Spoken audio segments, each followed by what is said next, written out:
早上的8点半喽，带你一起来关心天气。我们先来看一下现在的实景画面，这是在高雄市区。早上的8点半，现在太阳就已经高挂。好，你看到啊，现在高雄看起来天气状况非常的好，高温已经上看到29度了。尤其今天在正中午时间，西半部各地区都还是有机会哦，高温来到了36度。那早上气象署呢就有在发布高温资讯了。今天要特别注意的是这3个县市，包含嘉义县、台南还有高雄都非常有机会出现了连续36度的高温，或者是说局部高温来到了38度。其他县市呢，像是双北啊、桃园、彰化、南投、云林、屏东，还有东半部的花莲、台东，今天正中午时间也还是有机会高温来到了36度。而且如果我们从紫外线预估上面看起来，今天真的是非常的可怕，因为你看看呢，今天几乎是每一个县市啊，紫外线预估都来到了危险等级。那也提醒大家，外出时间真的是要注意防晒，多多补充一下水分，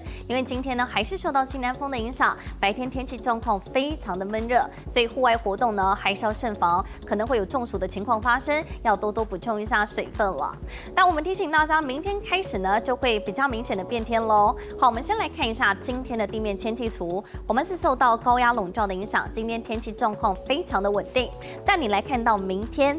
在南海附近呢有一个低压带开始逐渐靠近我们台湾之后，水汽就会慢慢增加。下午的时间，在午后山区就容易会有剧烈规模午后阵雨发生的机会。那这个低压带正式影响到我们的时间呢，就是落在礼拜五、礼拜六，甚至礼拜天也会被影响到。到时候呢，礼拜五的时候，南台湾容易会有一些局部较大雨势发生的机会，也是因为水汽比较多，所以全台各地在下午时间也容易会有一些比较剧烈规模的午后阵雨。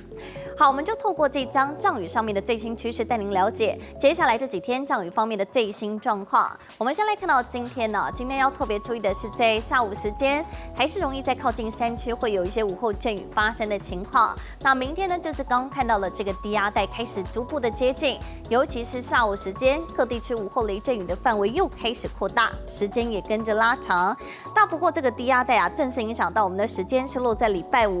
而且呢，再加上梅雨季的第5道锋面的配合之下，你可以看到这个水汽呢真的是非常的多。尤其呢到了礼拜五、礼拜六进入到所谓的梅雨旺盛期，全台各地都容易会有局部阵雨或是雷雨发生，而且不排除有这种中小尺度的系统被激发，所以要特别注意容易会有一些剧烈天气，像是雷击或是强阵风的发生。那另外到了礼拜天，低压带开始逐步远离之后，天气逐渐的好转，但还是呢在南台湾、中台湾容易会有一些局部阵雨到局部飘雨发生机会，也提醒您还是要把握今天还有明天上半天的好天气。